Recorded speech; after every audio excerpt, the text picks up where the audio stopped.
टाटा नगर पास्त्र के भाई बहनों के लिए विशेष सूचना है।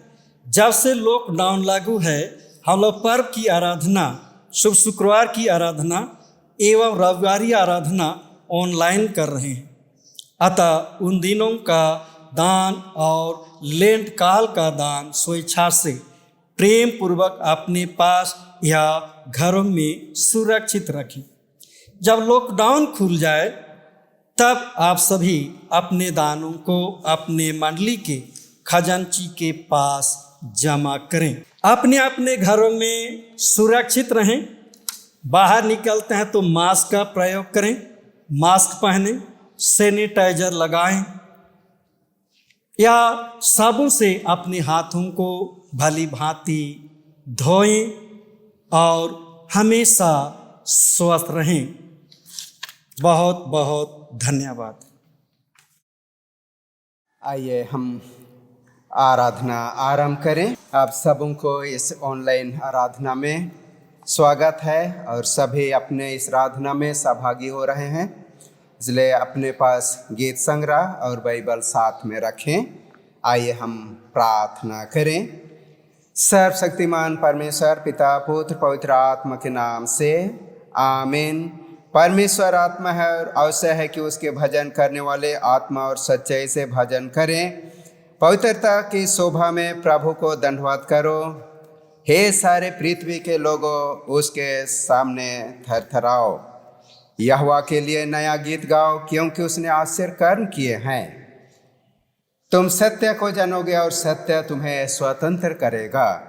हे अनुग्रह करी दयालु प्रभु परमेश्वर पिता, हम तेरा धन्यवाद करते हैं बीते समय के रक्षा रखवाली मार्गदर्शन के लिए और सच्चाई के मार्ग पर तूने हम सबों को अब तक मार्गदर्शन करते आया है। और जब जब हम प्रभु तुझे पुकारे तूने सुना।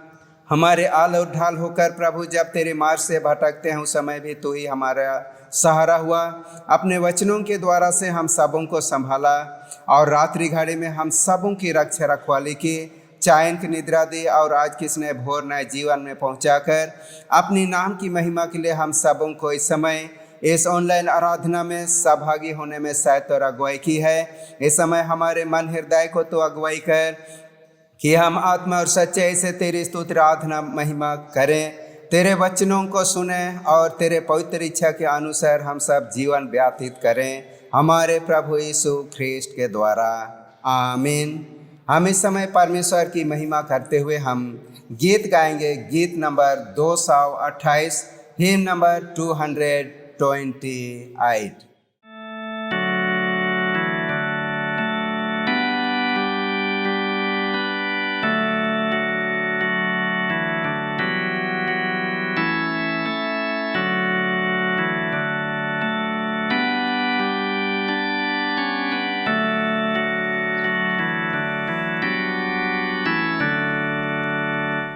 आनंद और शांतिदायक बात की ईश्वर लिए मेरा हर काम हर जगह हर समय मुझ यात्री को ले चलता है, ले चलता है, ले चलता है।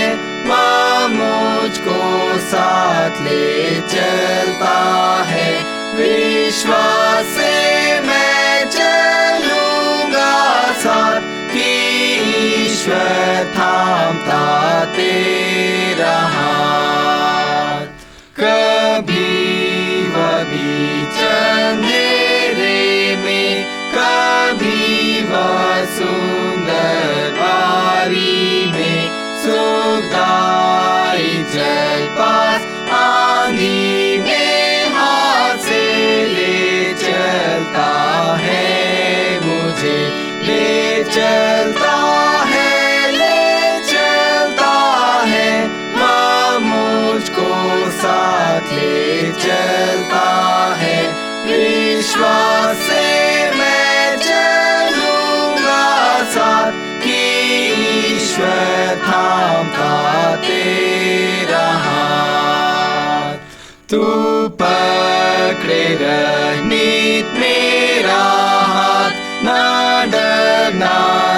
संझ है तेरे साथ, जो दशा हो संतुष्ट मैं हूँ कि तेरे संग मैं चल रहूं। ले चलता है वह मुझको साथ ले चलता है। विश्वास से मैं चलूंगा साथ कि ईश्वर थामता तेरा हाथ।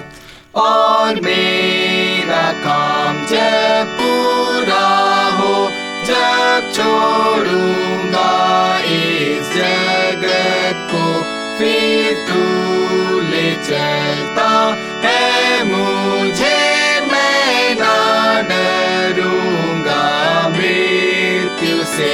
ले चलता है वह मुझको साथ ले चलता है। विश्वास से मैं चलूंगा साथ कि ईश्वर थामता तेरा हाथ।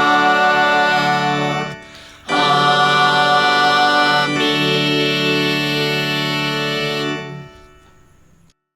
आइए हम अपने मानों को परमेश्वर के सन्मुख अपने हृदय को ले आएं और उनके निकट हम अपने पापों का अंगीकार करें। यदि हम कहें कि हम में कुछ भी पाप नहीं तो अपने आप को धोखा देते हैं और हम में सत्य नहीं।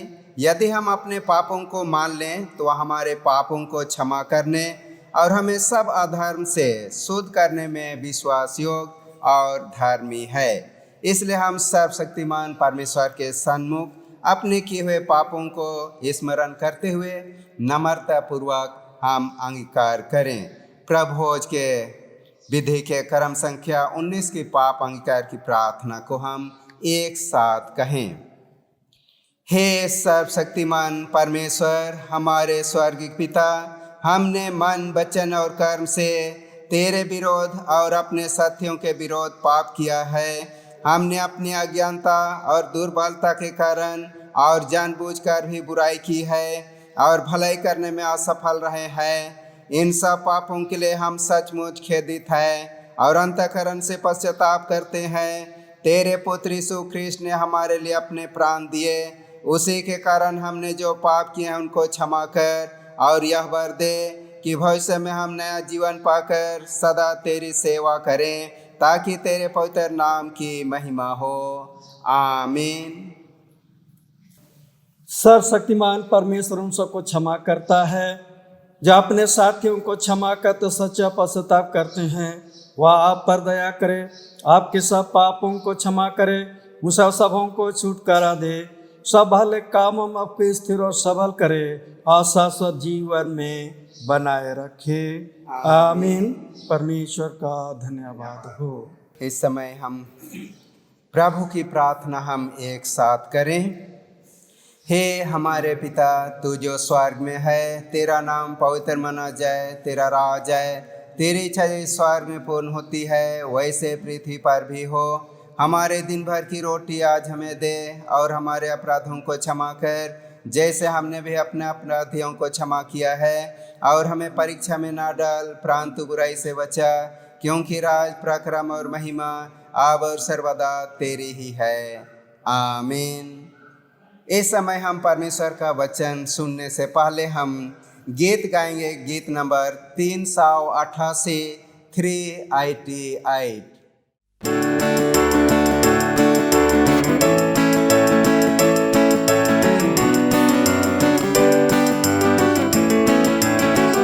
यीशु के पीछे मैं चलने लगा, यीशु के पीछे मैं चलने लगा, यीशु के पीछे मैं चलने लगा। ना लौटूंगा, ना लौटूंगा, ना लौटूंगा, ना लौटूंगा। कोई मेरे साथ ना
आज के ठहराए हुए हम परमेश्वर का वचन हम पाठ सुनेंगे।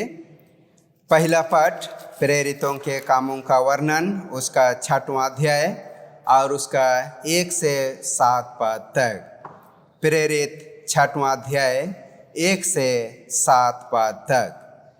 उन दिनों में जब चेलों की संख्या बहुत बढ़ने लगी, तब यूनानी भाषा बोलने वाले इब्रानी भाषा बोलने वालों पर कुड़कुड़ाने लगे कि प्रतिदिन की सेवकाई में हमारी विधवाओं की सुधि नहीं ली जाती। तब उन 12 ने चेलों की मंडली को अपने पास बुलाकर कहा, यह ठीक नहीं कि हम परमेश्वर का वचन छोड़कर खिलाने पिलाने की सेवा में रहें। इसलिए हे भाइयों, अपने में से 7 सुनाम पुरुषों को जो पवित्र आत्मा और बुद्धि से परिपूर्ण हो चुन लो कि हम उन्हें इस काम पर ठहरा दे। परंतु हम तो प्रार्थना में और वचन की सेवा में लगे रहेंगे। यह बात सारी मंडली को अच्छी लगी और उन्होंने स्तिफानुस नामक एक पुरुष को, जो विश्वास और पवित्र आत्मा से परिपूर्ण था, और फिलिपुस और प्रोख्रुस और निकानोर और तीमोन और पारमीनस और अंताकियावासी निकालाउस को, जो यहूदी मत में आ गया था, चुन लिया। इन्हें प्रेरितों के सामने खड़ा किया और उन्होंने प्रार्थना करके उन पर हाथ रखे। परमेश्वर का वचन फैलता गया और यरूशलेम में चेलों की गिनती बहुत बढ़ती गई और याजकों का एक बड़ा समाज इस मत को मानने वाला हो गया। यह परमेश्वर का वचन है। परमेश्वर का धन्यवाद हो। हम दूसरा पाठ सुनेंगे। पतरस की पहली पत्री 2 अध्याय और उसका 2 पद से 10 पद तक। पतरस की पहली पत्री 2 अध्याय और उसके 2 पद से 10 पद तक। नए जन्मे हुए बच्चों के समान निर्मल आत्मिक दूध की लालसा करो, ताकि उसके द्वारा उद्धार पाने के लिए बढ़ते जाओ, क्योंकि तुमने प्रभु की कृपा का स्वाद चख लिया है। उसके पास आकर, जिससे मनुष्यों ने तो निकम्मा ठहराया, परंतु परमेश्वर के निकट चुना हुआ और बहुमूल्य जीवता पत्थर है। तुम भी आप जीवते पत्थरों के समान आत्मिक घर बांधते जाते हो, जिससे याजकों का पवित्र समाज बनकर ऐसे आत्मिक बलिदान चढ़ाओ जो यीशु मसीह के द्वारा परमेश्वर को ग्रहण है। इस कारण पवित्र शास्त्र में भी आया है, देखो मैं सियोन में कोने के सिरे का चुना हुआ और बहुमूल्य पत्थर धारता हूँ, और जो कोई उस पर विश्वास करेगा वह किसी रीति से लज्जित नहीं होगा।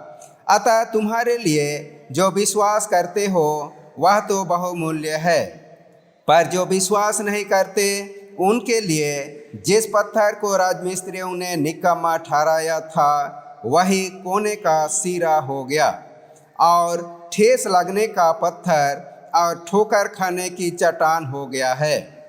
क्योंकि वे तो वचन को ना मानकर ठोकर खाते हैं और इसी के लिए वे ठहराए भी गए थे।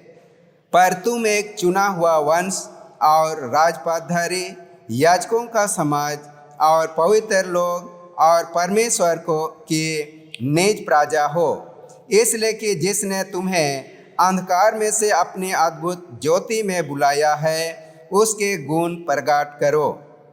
तुम पहले तो कुछ भी नहीं थे, पर अब परमेश्वर की प्रजा हो। तुम पर दया नहीं हुई थी, पर अब तुम पर दया हुई है। यह परमेश्वर का वचन है। परमेश्वर का धन्यवाद हो। इस समय हम सुसमाचार सुनने से पहले हम गीत गाएंगे। गीत नंबर 139, हिम नंबर 139।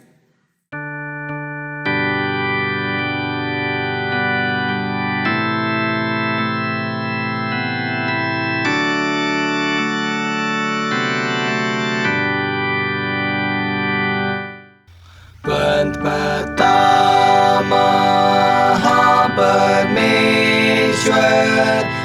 काट के भूले पंथी को।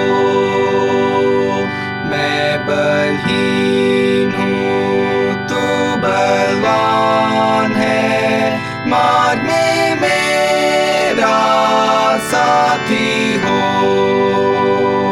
स्वर्ग भोजन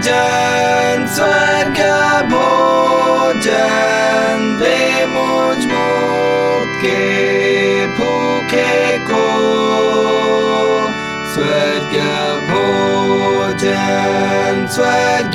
भोजन दे मुझ मुक्त के भूखे को।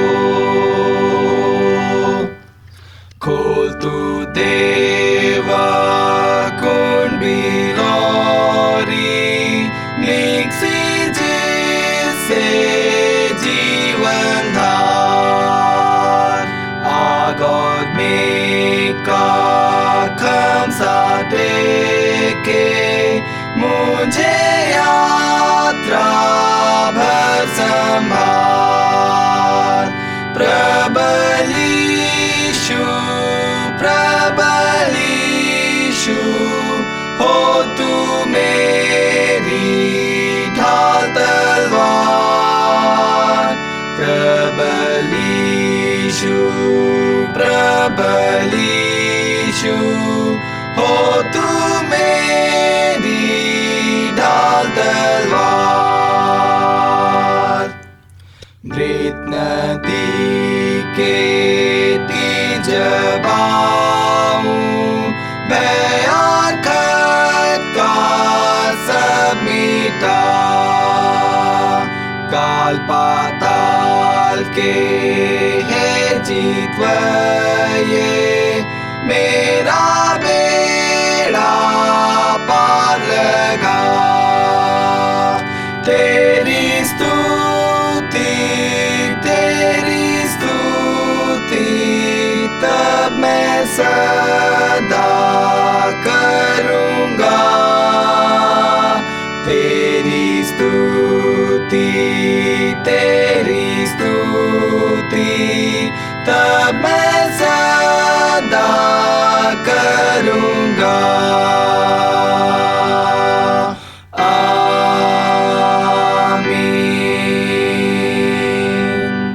प्रभु आप लोगों के साथ रहे और आपके आत्मा के साथ भी। सुसमाचार पवित्र यूहन्ना रचित सुसमाचार 14 अध्याय 1 पद से आरंभ होता है। हे यीशु ख्रिस्त तेरी महिमा हो। यूहन्ना रचित सुसमाचार 14 अध्याय 1 पद से आगे। तुम्हारा मन व्याकुल न हो, परमेश्वर पर विश्वास रखो और मुझ पर भी विश्वास रखो। मेरे पिता के घर में बहुत से रहने के स्थान हैं, यदि ना होते तो मैं तुमसे कह देता, क्योंकि मैं तुम्हारे लिए जगह तैयार करने जाता हूँ। और यदि मैं जाकर तुम्हारे लिए जगह तैयार करूँ तो फिर आकर तुम्हें अपने यहाँ ले जाऊँगा, कि जहाँ मैं रहूँ वहाँ तुम भी रहो। जहाँ मैं जाता हूँ तुम वहाँ का मार्ग जानते हो।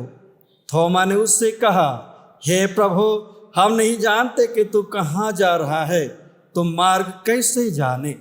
यीशु ने उससे कहा, मार्ग और सत्य और जीवन मैं ही हूँ।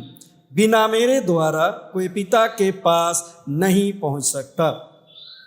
यदि तुमने मुझे जाना होता तो मेरे पिता को भी जानते, और अब उसे जानते हो और उससे देखा भी है। फिलिप्पुस ने यीशु से कहा, हे प्रभु, पिता को हमें दिखा दे, यही हमारे लिए बहुत है। यीशु ने उससे कहा, हे फिलिप्पुस, मैं इतने दिन से तुम्हारे साथ हूँ और क्या तू मुझे नहीं जानता? जिसने मुझे देखा है उसने पिता को देखा है।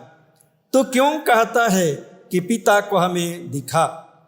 क्या तू विश्वास नहीं करता कि मैं पिता में हूँ और पिता मुझ में है? ये बातें जो मैं तुमसे कहता हूँ अपनी ओर से नहीं कहता, परंतु पिता मुझ में रहकर अपने काम करता है। मेरा विश्वास करो कि मैं पिता में हूँ और पिता मुझ में है, नहीं तो कामों ही के कारण मेरा विश्वास करो। मैं तुमसे सच कहता हूँ कि जो मुझ पर विश्वास रखता है, ये काम जो मैं करता हूँ वह भी करेगा, वरन इनसे भी बड़े काम करेगा, क्योंकि मैं पिता के पास जाता हूँ। जो कुछ तुम मेरे नाम से मांगोगे वही मैं करूँगा, कि पुत्र के द्वारा पिता की महिमा हो। यदि तुम मुझसे मेरे नाम से कुछ मांगोगे तो मैं उससे करूँगा। या ख्रिस्ट का सुसमाचार है। हे प्रभु यीशु, तेरी ही स्तुति हो। आइए हम प्रार्थना करें। हे पिता परमेश्वर, प्रभु इस घड़ी हम तेरे वचन पर ध्यान मनन करना चाहते हैं। हर एक अंतःकरण को खोल दे, समझ और बुद्धि हमें दे कि हम तेरे वचन को सुन सकें, समझ सकें, ग्रहण कर सकें, कि हमारा जीवन सदा तेरे महिमा की ओर पाया जाए। यीशु ख्रिस्ट के द्वारा आमीन। प्रभु में प्रिय भाइयों बहनों, माता पिता व बच्चे, आप सबों को यीशु सहाय। इन दिनों हमारे देश में और पूरे विश्व में कोरोना वायरस का आतंक बढ़ता जा रहा है। सारे लोग चिंतित हैं, अशांति में हैं, क्योंकि इस महामारी का, इस वायरस का कोई दवा अब तक नहीं बना है। और इसलिए हमारे देश के अधिकारी, हमारे राज्य और हमारे शहर के अधिकारी, उन्होंने पूरे देश में लॉकडाउन को लागू किया है। और यह लॉकडाउन का समय संभव है कि परमेश्वर का ही एक प्रबंध हो या उनकी एक इच्छा हो कि हम अपने अपने घरों में रह कर के प्रभु की महिमा करें, उनके वचनों पर हम ध्यान मनन करें और प्रभु की महिमा करें। अपने लिए, परिवार के लिए, सारे लोगों के स्वस्थ कामना करते हुए हम प्रार्थना करें। वर्तमान परिस्थिति को जब हम देखते हैं तो परमेश्वर के बहुत से वचन हमें याद आते हैं, विशेष करके यीशु मसीह के द्वारा कहे गए वो वचन हमें याद आता है। एक समय यीशु ने अपने चेलों से कहा कि मनुष्य के पुत्र के द्वारा जगत का न्याय किया जाए। तब चेलों ने यीशु से कहा, जब तू आए तो उसका चिन्ह क्या होगा? तब यीशु ने उनसे कहा कि जब मैं जगत का न्याय करने को आऊं तो बहुत से चिन्ह तुम्हें दिखाई देंगे, जिनमें से एक चिन्ह के विषय में हम लोग पढ़ेंगे। लूका रचित सुसमाचार 21 अध्याय 11 पद। और बड़े बड़े भूकंप होंगे और जगह जगह अकाल और महामारियां पड़ेंगी और आकाश से भयंकर बातें और बड़े बड़े चिन्ह प्रकट होंगे। तो यीशु ने जो वचन कहा कि बड़े बड़े भूकंप होंगे, आए दिन बहुत सी जगहों में बड़े बड़े भूकंप हो रहे हैं। उन्होंने कहा कि जगह जगह अकाल पड़ेंगे। सचमुच में यह अकाल भी कई जगहों में दिखाई देता है। उन्होंने कहा आकाश में बड़ी बड़ी बातें होंगी और अद्भुत चिन्ह दिखाई देंगे। तो सचमुच में हम लोग आकाश की बातों को जब करते हैं तो आकाश में भी कई चिन्ह दिखाई देते हैं समय समय पर। बीते दिनों 29 अप्रैल के विषय में कहा गया था कि एक ग्रह हमारे पृथ्वी पर गिरने वाला है, या कोई ऐसा वस्तु हमारे धरती पर गिरने वाला है और तब यह जगत समाप्त हो जाए। और जिस कारण से बहुत सी लोग भयभीत हुए। ऐसी बातें कई बार होती रहती हैं। और तब इन सारी बातों को जब हम लोग याद करते हैं कि यीशु ने जो बात कहा आज के दिनों में, वर्तमान समय में पूरा होता हुआ दिखाई देता है। जब जब जगत में मनुष्यों की जनसंख्या बढ़ी, साथ ही पाप बढ़ा, पाप के साथ मृत्यु भी आई और परमेश्वर का क्रोध इतना बढ़ गया कि उन्होंने समय समय पर पापियों को नाश किया। नूह के दिनों में आपश्चातापियों को जल प्रलय से नाश किया। सदोम अमोरा के कामुक लोगों को गंधक और आग बरसा कर नाश किया। तो इस प्रकार परमेश्वर का क्रोध जब बढ़ जाता है तो पापियों को नाश करता है, उनको प्रताड़ना देता है। संभव है वर्तमान समय में मनुष्यों की जो स्थिति है, समाज और देश की जो स्थिति है, संभव है कि परमेश्वर की दृष्टि में मानव जाति पापी ठहरे और इसीलिए हो सकता है कि अब प्रभु ने यह प्रताड़ना हम मनुष्य जाति को दिया है। हम लोग 2 तिमोथी 3 अध्याय 1 से 5 पद को जब पढ़ेंगे तो निश्चय हम उन सारी बातों को समझ पाएंगे कि वर्तमान में और बीते दिनों में, नूह और सदोम अमोरा के दिनों, निनवे नगर के दिनों जो कुछ हुआ, जोना के दिनों में जो कुछ हुआ, निश्चय वर्तमान में भी ये बातें दिखाई देती हैं। तो आज के या वर्तमान समय की परिस्थिति को देखते हुए हम लोग आज थोड़ी देर परमेश्वर के वचन पर ध्यान करें। यीशु ने कहा, मार्ग और सत्य और जीवन मैं ही हूं। यूहन्ना 14 अध्याय और उसका 6 पद में हम लोग पाते हैं। इस पद में 3 बातों को हम लोग पाएंगे। पहला, मार्ग। संसार में छोटी बड़ी, लंबी चौड़ी बहुत सी अनगिनत मार्ग या सड़कें हैं और सभी सड़कें, सभी मार्ग अपने मंजिल की ओर जाता है और इस मार्ग में चलने वालों का सबका एक अलग अलग उद्देश्य होता है। कोई मार्ग शहर की ओर जाता है, कोई मार्ग जंगल की ओर जाता है, कोई मार्ग बाजार की ओर जाता है, कोई मार्ग गांव की ओर जाता है, कोई मार्ग विद्यालय कॉलेज की ओर जाता है, तो कोई मार्ग घर की ओर जाता है। और तब बाइबल में मार्गों के विषय में कई बार जिक्र किया गया। सभी मार्ग अलग अलग स्थान की ओर, मंजिल की ओर जाता है। उसमें चलने वाले यात्रियों का एक अलग अलग उद्देश्य होता है। तो बाइबल में जिस मार्ग के विषय में वर्णन किया गया है, आइए हम उस मार्ग के विषय में पढ़ेंगे। यिर्मयाह की पुस्तक 21 अध्याय 8वां पद। इस प्रजा के लोगों से कह कि यहोवा यूं कहता है, देखो मैं तुम्हारे सामने जीवन का मार्ग और मृत्यु का मार्ग भी बताता हूं। तो यहोवा परमेश्वर ने यिर्मयाह से कहा कि देखो मैं तुम्हारे सामने जीवन का मार्ग और मृत्यु का मार्ग बताता हूं।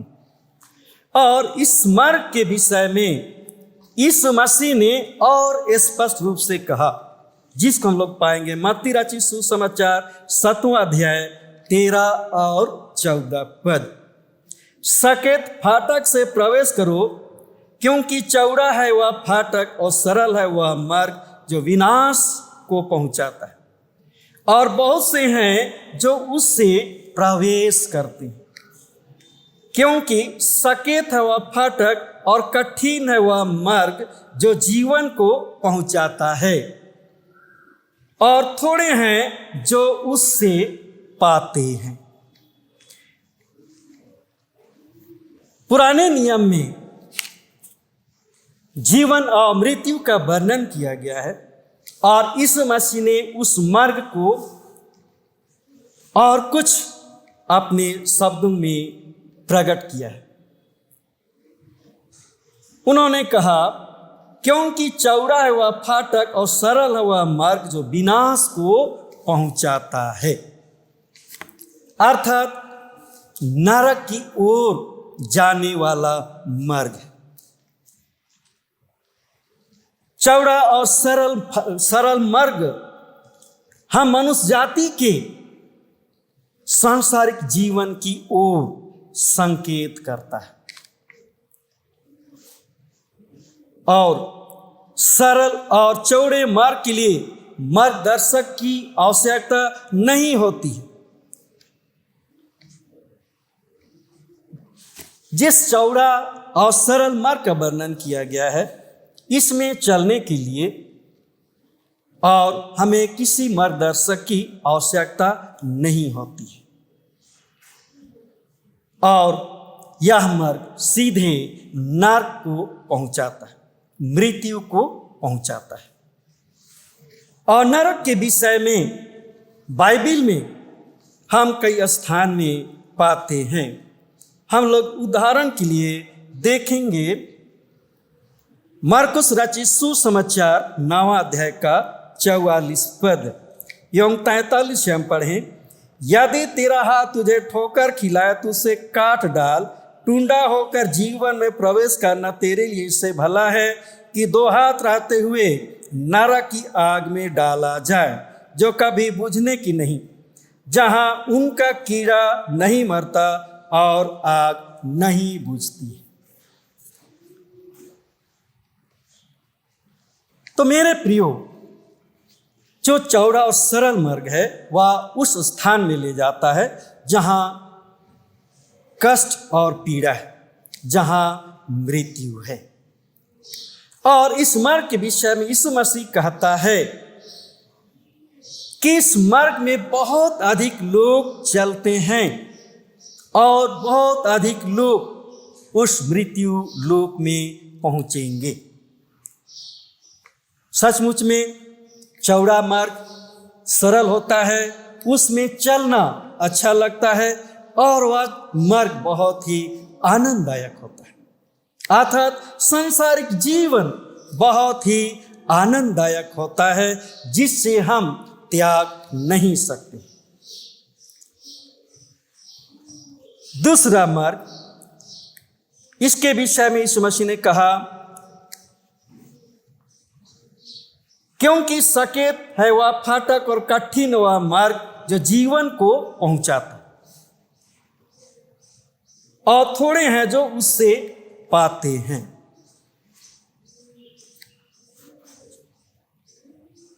कठिन मार्ग के विषय में और यीशु मसीह ने जिस मार्ग के विषय में कहा, यशायाह नबी ने भी उस मार्ग के विषय में बताया है। यशायाह की पुस्तक 35 अध्याय और 8 से 10 पद तक पढ़ेंगे, जिसमें मुख्य रूप से 8वां पद को हम लोग पढ़ेंगे। वहाँ एक सड़क अर्थात राजमार्ग होगा, उसका नाम पवित्र मार्ग होगा, कोई अशुद्ध जन उस पर से ना चलने पाएगा। वह तो उन्हीं के लिए रहेगा और उस मार्ग पर जो चलेंगे वे चाहे मूर्ख भी हों तो भी कभी ना भटकेंगे। जिस सकरा मार्ग के विषय में यीशु ने बताया है, उस मार्ग का नाम पवित्र मार्ग रखा गया है और उस मार्ग में बुरे लोग नहीं चल पाएंगे, किंतु धर्मी जन उस मार्ग में चलने पाएंगे। क्योंकि यह मार्ग कठिन मार्ग है और इसीलिए यीशु मसीह ने एक बार कहा, यदि कोई मेरे पीछे आना चाहे तो अपने आप का इनकार करे और अपना क्रूस उठाए और मेरे पीछे हो ले। मत्ती 16 का 24 पद। अर्थात यीशु की गवाही देना और सुसमाचार प्रचार करना कठिन काम है,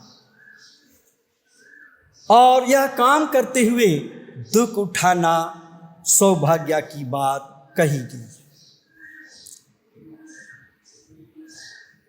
सक्रिय मार्ग में चलना मतलब कष्ट उठाना, और उस मार्ग में चलने के लिए मार्गदर्शक, रक्षक और सहायक की आवश्यकता होती है। तो यह सक्रिय मार्ग आत्मिक मार्ग की ओर या आत्मिक जीवन की ओर संकेत करता है, और आत्मिक जीवन व्यतीत करना बहुत कठिन होता है। इसीलिए एक बार पौत्र पौलुस ने यह कहा कि यदि तुम धार्मिकता का जीवन व्यतीत करना चाहते हो तो तुम्हें कष्ट उठाना होगा। और इसीलिए यीशु ने कहा, मैं ही मार्ग हूं, मेरे बिना कोई पिता के पास नहीं पहुंच सकता। यह मार्ग सकरा और कठिनाई के कारण बहुत से लोग इस मार्ग में चलना नहीं चाहते, नहीं चाहिए, दुख उठाना नहीं चाहते। इस मसीह की गवाही देना, सुसमाचार प्रचार करना, यह कष्टदायक काम है जिसे लोग नहीं करना चाहते हैं, और इसलिए वे सांसारिक जीवन की ओर अधिक आकर्षित होते। और इसलिए यीशु मसीह ने कहा कि विनाश की ओर अधिक लोग बढ़ते हैं, किंतु जीवन की ओर बहुत कम लोग आगे बढ़ते हैं।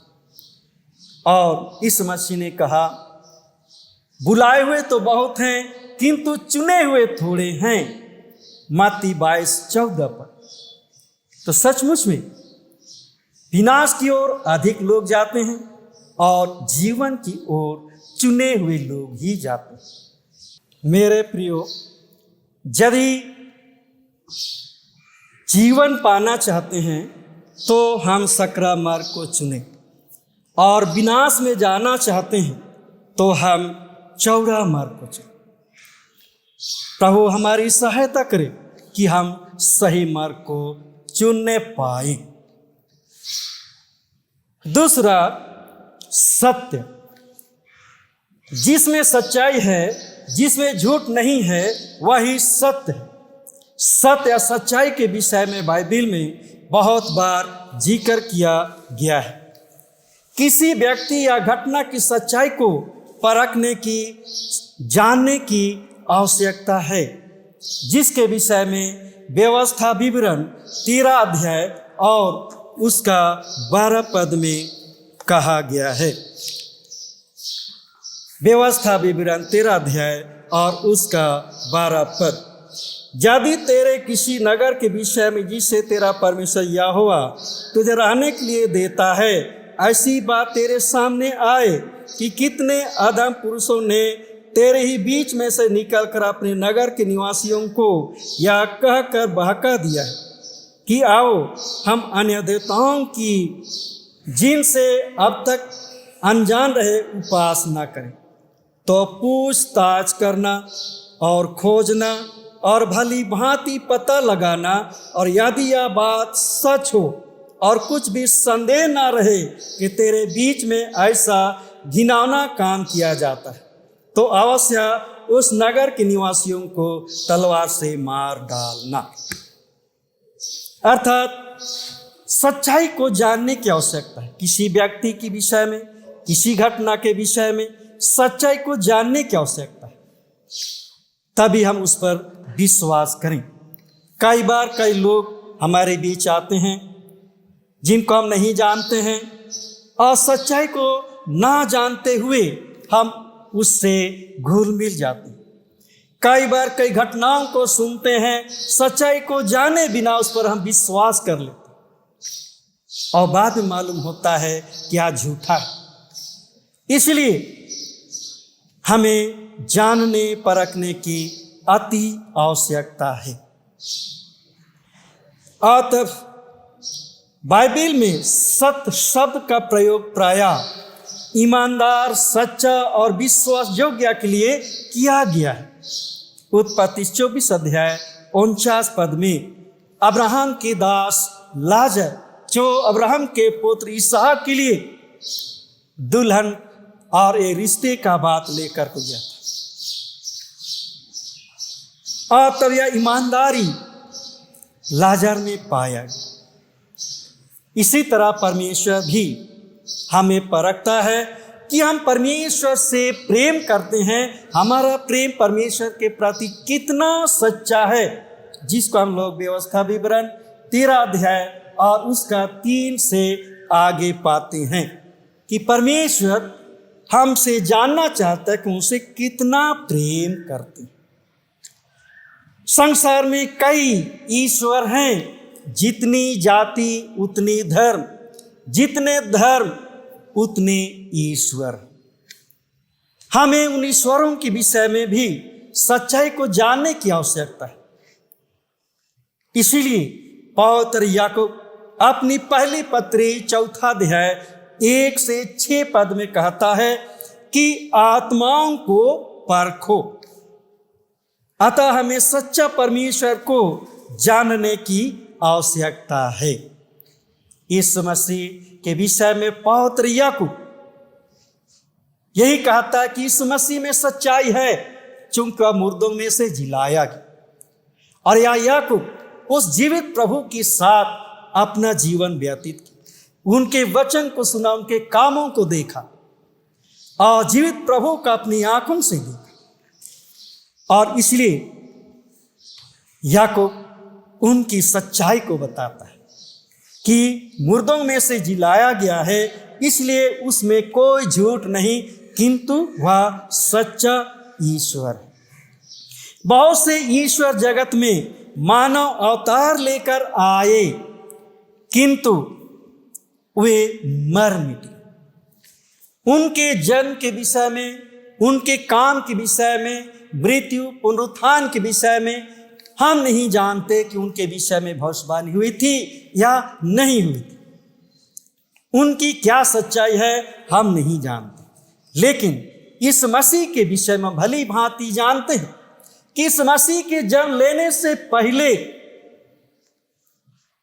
कैसे जन्म लेगा, किससे जन्म लेगा, कहाँ पैदा होगा और वह कैसे काम करेगा, क्या काम करेगा, वह दुख उठाएगा, कैसे मृत्यु से मरेगा और उनका पुनरुत्थान हो और अंत में वह सारे संसार के सारे लोगों का अनंत राजकुमार हो। ये सारी बातें भविष्यवक्ताओं ने भविष्यवाणी की और समय आने पर वे सारी बातें पूरी भी हुई कि इस मसीह जगत में आया, परमेश्वर का वचन लोगों को सुनाया, बड़े अद्भुत काम किया, दुख उठाया और अपनी मृत्यु के विषय में उन्होंने 3 बार भविष्यवाणी किया और अपनी कथन के अनुसार वह जी भी उठा, वह यीशु अब भी जीवित है। तो इस मसीह में सच्चाई है, अर्थात इस मसीह झूठा नहीं है, उसमें सच्चाई है और वह सत्य है।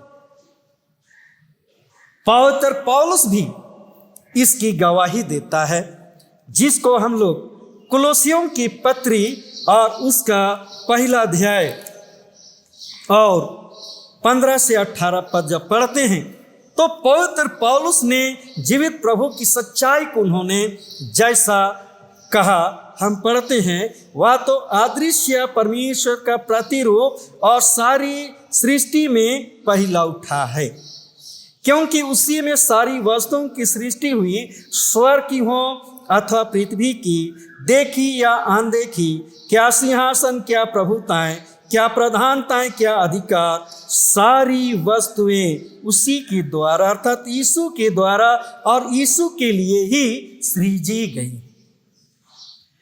वह सब वस्तुओं में प्रथम है और सब वस्तुएं उसी में स्थिर रहती हैं।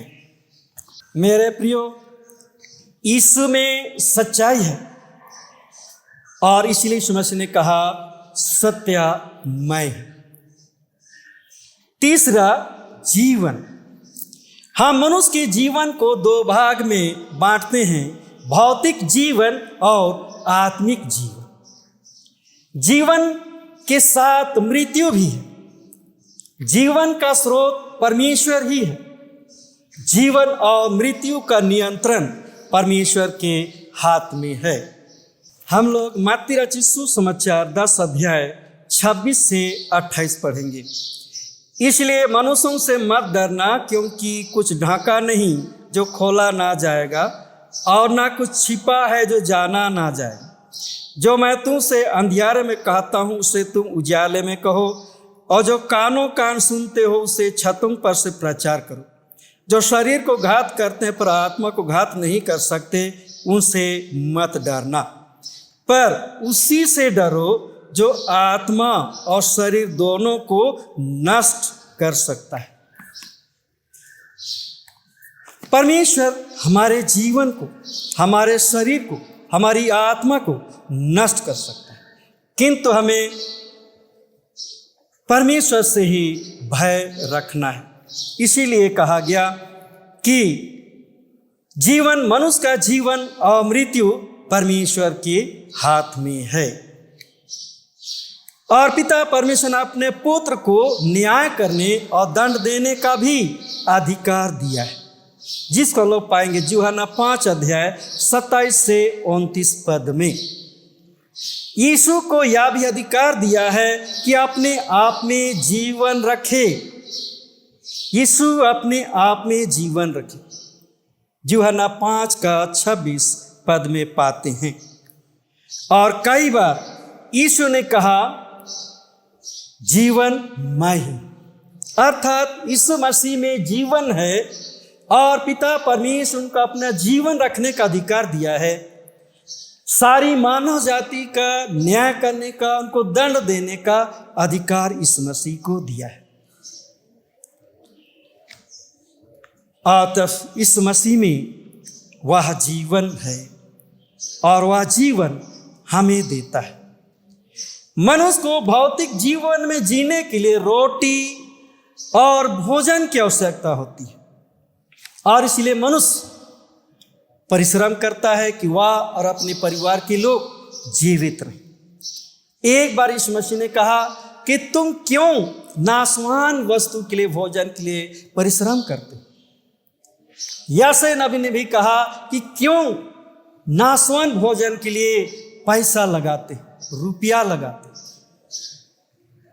तब यीशु का कहना यही है कि परमेश्वर के पुत्र पर विश्वास करो, यही तुम्हारा काम। आज हमें इसी जीवन को पाने के लिए परिश्रम करना है। यह है भौतिक जीवन। यह जीवन थोड़े दिन के लिए, एक निश्चित समय के लिए है, जिस जीवन के लिए हम लोग दिन रात चिंता करते हैं, परिश्रम करते हैं, और वह समय आने पर नाश हो जाएगा। किंतु आत्मिक जीवन के विषय में कहा गया, आत्मिक जीवन के लिए हमें एक विशेष भोजन की आवश्यकता है, और तब जब तक हम वह भोजन ना खाएं तब तक हम आत्मिक जीवन नहीं पा सकते हैं। तो आत्मिक जीवन का भोजन क्या है? व्यवस्था विवरण उसका 8वां अध्याय और 3 पद। उसने तुझको नमर बनाया और भूखा भी होने दिया, फिर वह मन्ना जिसे ना तू और ना तेरे पुरखा ही जानते थे, वही तुझको खिलाए, इसलिए कि वह तुझको सिखाए कि मनुष्य केवल रोटी ही से नहीं जीवित रहता, परंतु जो वचन यहोवा के मुंह से निकलते हैं उन्हीं से वह जीवित रहता है। तो आत्मिक भोजन परमेश्वर का वचन है, और इसी प्रकार आत्मिक भोजन दूसरा है परमेश्वर की आज्ञा। परमेश्वर की आज्ञा, जिसको हम लोग व्यवस्था विवरण 5 अध्याय और 32-33 पद में पाएंगे। व्यवस्था विवरण 5वां अध्याय और 32-33 पद में पाएंगे। इसलिए तुम अपने परमेश्वर यहोवा की आज्ञा के अनुसार करने में चौकसी करना, ना तो दाहिने मुड़ना ना बाएं, जिस मार्ग पर चलने की आज्ञा तुम्हारे पिता परमेश्वर यहोवा ने तुमको दी है, उस सारे मार्ग पर चलते रहो कि तुम जीवित रहो और तुम्हारा भला हो। तो परमेश्वर की आज्ञा मानना ही जीवन अर्थात आत्मिक भोजन है, परमेश्वर की आज्ञा। यूहन्ना 12:5 में भी यीशु ने यही कहा कि परमेश्वर की आज्ञा में ही अनंत जीवन है। तो मेरे प्रियो, अब हमने देखा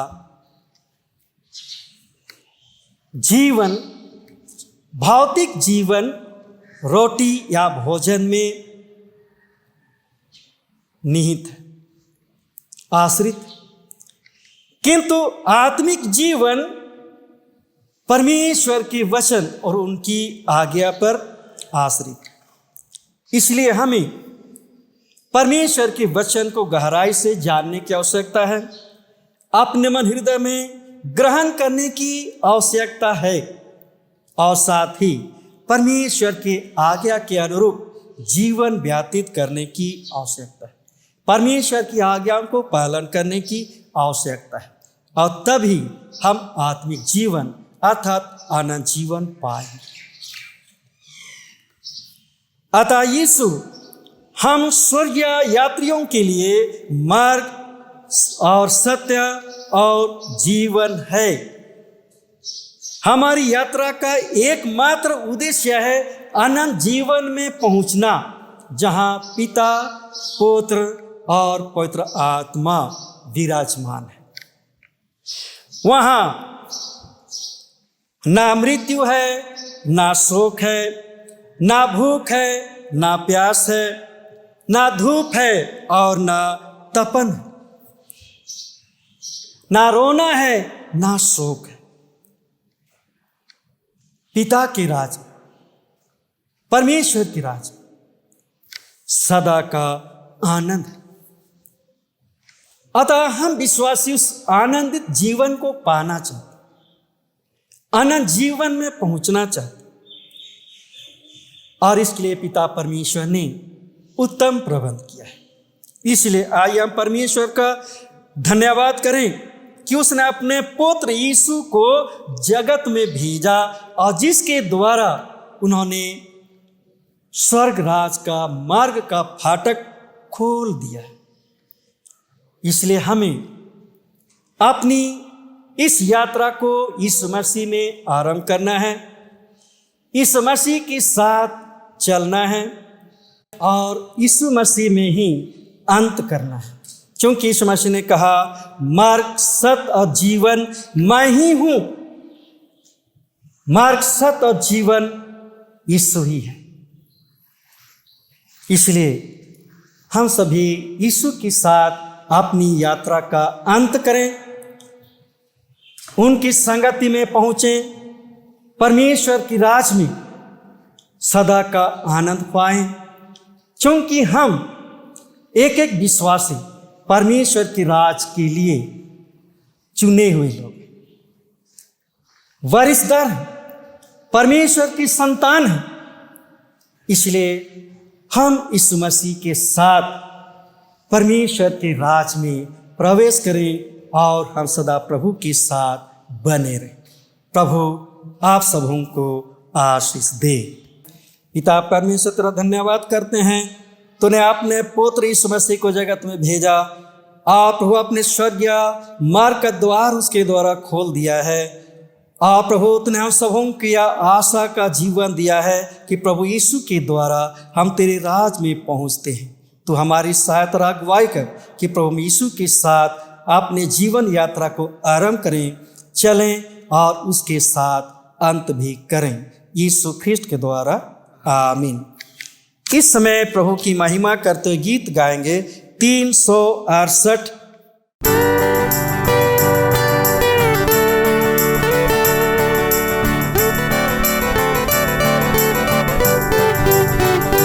मैं यीशु के साथ उसके पीछे मैं चलूंगा, नूर में चलूंगा, पीछे चलूंगा, यीशु मेरा मुंजी मसलूब। चलते चलते नूर में यीशु के साथ, चलते चलते थामते यीशु के हाथ, नूर में मैं रहूंगा, फतह पाऊंगा, मैं नूर में चलता चलूंगा।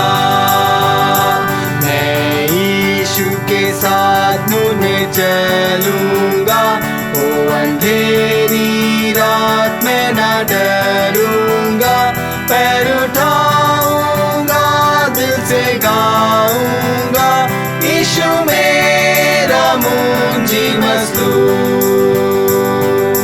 चलते चलते नूर में यीशु के साथ, चलते चलते थामते यीशु के हाथ, नूर में मैं रहूंगा, फतह पाऊंगा, मैं नूर में चलता चलूंगा। मैं यीशु के साथ नूर में चलूंगा, जब कभी आवाज उसकी सुनूंगा, उससे कहूंगा तुझे सब दूंगा, यीशु मेरा मुंजी मसलूब। चलते चलते नूर में यीशु के साथ, चलते चलते थामते यीशु के हाथ, नूर में मैं रहूंगा, फतह पाऊंगा, मैं नूर में चलता चलूंगा। मैं यीशु के साथ नूर में चलूंगा, ताकते ताकते रोज मदद पाऊंगा, रंजा खुशी हो या नजदीक हो मौत, यीशु मेरा मुंजी मसलूब। चलते चलते नूर में यीशु के साथ, चलते चलते थामते यीशु के हाथ, नूर में मैं रहूंगा, फतह पाऊंगा, मैं नूर में चलता चलूंगा। मैं यीशु के साथ नूर में चलूंगा, अपनी आँख उसकी तरफ लगाऊंगा, हाथ मेरे सलीब झंडा है अजीब, यीशु मेरा मुंजी मसलूब। चलते चलते नूर में यीशु के साथ, चलते चलते थामते यीशु के हाथ, नूर में मैं रहूंगा, फतह पाऊंगा, मैं नूर में चलता चलूंगा। इस समय हम लोग प्रेरितों का विश्वास वाक्य का अंगीकार करेंगे। मैं सर्वशक्तिमान पिता, स्वर्ग और पृथ्वी के सृष्टिकर्ता परमेश्वर पर विश्वास करता हूँ। मैं उसके इकलौते पुत्र हमारे प्रभु यीशु ख्रिस्त पर विश्वास करता हूँ।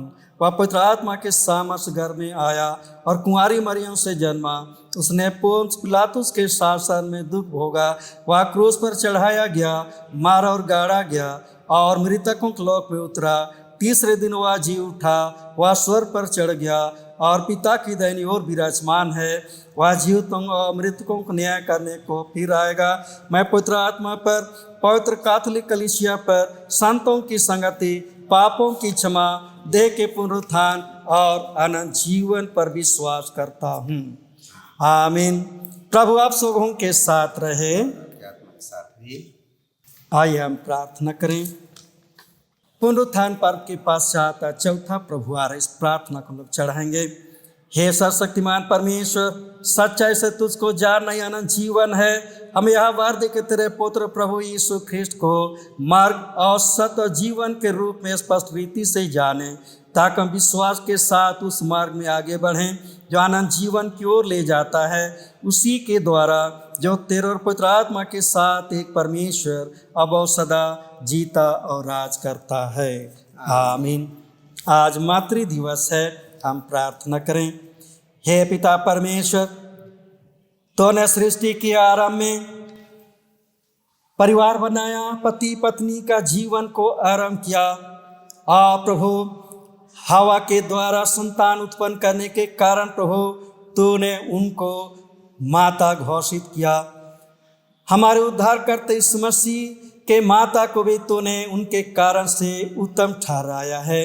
हे पिता परमेश्वर, हम प्रार्थना करते हैं, आज उन दिनों का हम स्मरण करते हैं, अर्थात मातृ दिवस के रूप में, कि प्रभु हमारे देश में, हमारे कलीसिया में जितने पिता परमेश्वर माताएं हैं, हर एक माताओं के लिए हम प्रार्थना करते हैं। जैसा तूने प्रभु माता मरियम को अगुवाई किया और उन्होंने अपने पुत्र के लिए जो कुछ आवश्यक है, एक अच्छे संस्कार में पुत्र का पालन पोषण किया। ऐसे ही पिता परमेश्वर, हर एक माताओं की तू सहायता और अगुवाई कर, कोई अपने अपने बच्चों को उचित रीति से पालन पोषण कर सकें, परिवार के कामों को कर सकें, परिवार के लोगों की अगुवाई कर सकें, सेवा देने पाएँ। और साथ ही पिता परमेश्वर, वे कलीसिया के काम में भी हाथ बटाती, हमारी प्रार्थना है कलीसिया के काम में, समाज और देश की सेवा में, हर क्षेत्र के काम उनकी सहायता और अगुवाई कर, ताकि अंत को प्रभु उनका जीवन तेरे महिमा के पाया जाए, यीशु ख्रिस्ट के द्वारा, आमीन। हम कोरोना वायरस महामारी के लिए प्रार्थना करें। हे पिता परमेश्वर, हमारी प्रार्थना है प्रभु, इस समय हमारे देश में, पूरे विश्व में कोरोना वायरस अर्थात महामारी फैलते जा रही है, जिस कारण से प्रभु हर एक मनुष्य जाति भयभीत है, अशांति में है।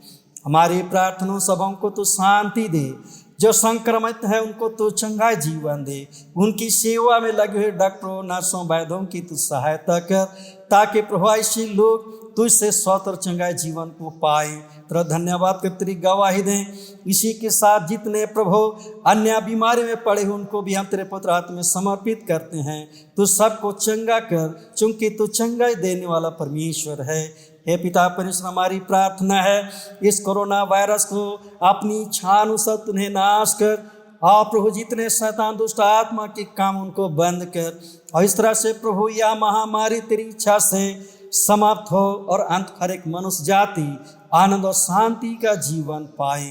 उनके द्वारा सदा तेरी महिमा हो, हमारे प्रभु यीशु ख्रिस्ट के द्वारा, आमीन।